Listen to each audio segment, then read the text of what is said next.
Part, তোমাকে জিজ্ঞাসা করে লাভ নেই তুমি শোনো কিনা।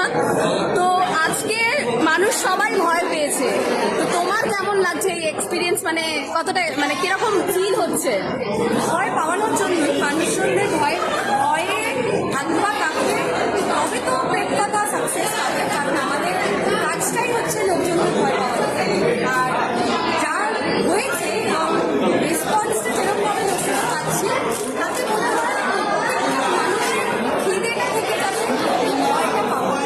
বাট দর্শকদের একটা মানে রিকোয়েস্ট রয়েছে, যেটা এখনো পর্যন্ত পেলাম, যে সিকুয়েল চাই এবং ফুল লেন্থের একটা মুভি চাই। একদম, মানে আমাকে তো অনেকেই বলছে যে এত ছোট, এত তাড়াতাড়ি শেষ হয়ে গেল, এটা হতে পারে না। তো দেখা যাক আপকামিং কি প্ল্যান হয়। অলরেডি এটা বেশ বেশ বড় সড়ো করে নামানো হয়েছে এবং পরবর্তী ক্ষেত্রে আশা রাখি আরও সুন্দরভাবে নতুন নতুন ভালো কাজ আসবে। আর অফকোর্স যদি গৌরব তপাদার চায় তাহলে আরেকটা নতুন, শুধু গৌরব তপাদার, প্রিয়াঙ্কা তপাদারও তো চাইছে। আমি সবসময় যেটা গৌরব